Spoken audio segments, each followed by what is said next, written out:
بسم اللہ الرحمن الرحیم۔ السلام علیکم دوستوں، لرن پشتو ود جدون میں آپ کو خوش آمدید کہتے ہیں۔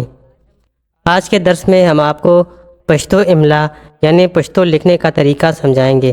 پشتو کا املا یعنی لکھنے کا طریقہ بالکل اردو، عربی اور فارسی کی املا کی طرح ہے، اور اس میں کوئی خاص فرق بھی نہیں ہے سوائے ہے کے استعمال کے، اور ہے کا استعمال عربی املا کی طرح ہے، یعنی اردو میں ہے اگر درمیان میں لکھتے ہیں تو اس طرح لکھتے ہیں جیسے نحم میں لکھا ہے، جبکہ عربی اور پشتو میں نحم لکھتے ہیں۔ اسی طرح اگر کسی لفظ کے آخر میں ہے لکھنا ہو تو اردو میں یہ، کے وغیرہ لکھتے ہیں، جبکہ پشتو میں عربی کی طرح یا، کا وغیرہ لکھتے ہیں۔ اسی طرح اگر کسی لفظ میں حرف نون اور ڑ کو ایک ساتھ مل کر پڑھنا ہو تو حرف نون کا استعمال ہوتا ہے، جیسے رنا، یعنی اصل میں رن ڑا، یعنی نون اور ڑ ایک ساتھ مل کر آواز پیدا کرتے ہیں، اس کا مطلب رنا مطلب روشنی ہے۔ اسی طرح رونا، اس کا تلفظ ہے رونا، یعنی بائی کا جمع بائیوں کے لیے استعمال ہوتا ہے۔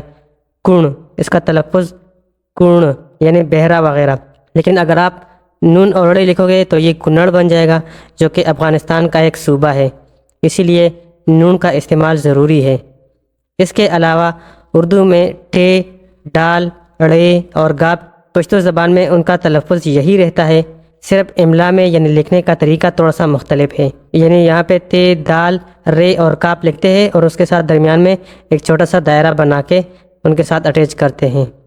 پشتو کے مخصوص حروف پچھلے درس میں ہم نے آپ کو پڑھائے تھے، آج ہم اس کے استعمال کے بارے میں آپ کو بتائیں گے۔ پشتو کے مخصوص حروف یہ ہیں: سین، زیم، گے، خین، نون، مخصوص یہ، نرم لہجے والی یہ، فعلیہ یہ، اور مؤنث جنس کے لیے استعمال ہونے والی یہ۔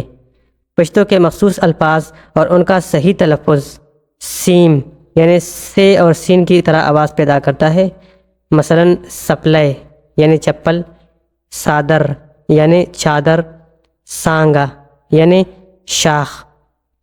زیم، یہ زے اور زال کی آواز پیدا کرتا ہے، مثلا زنگل یعنی جنگل، زناور یعنی جانور، زیگر یعنی جگر۔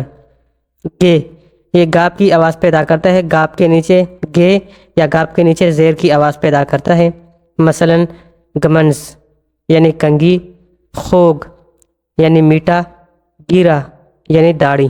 خین، یہ خی کی طرح آواز پیدا کرتا ہے، مثلا قطع یعنی نیچے، غوخا یعنی گوشت، خلے یعنی خوبصورت۔ نون یا نوڑ، یعنی نون اور ڑ کو ملا کر پڑھنے جیسا آواز پیدا کرتا ہے، مثلا رنا یعنی روشنی، رونا یعنی بائی کی جمع، لونا بیٹیاں، منا سیب۔ یاد رہے کہ جس طرح اردو زبان میں حرف ڑ سے کوئی لفظ نہیں بنتا، اسی طرح پشتو زبان میں حرف نون سے کوئی لفظ نہیں بنتا، بلکہ یہ یا تو کسی لفظ کے درمیان میں یا آخر میں استعمال ہوگا۔ آج کے درس کو ہم یہاں پہ ختم کرتے ہیں، انشاءاللہ ہم آپ کو اگلے درس میں پشتو کے جو 5 یا ہے ان کا تلفظ اور ان کا صحیح استعمال کے بارے میں آپ کو سمجھائیں گے۔ تب تک کے لیے اجازت چاہتا ہوں، خدا پامان۔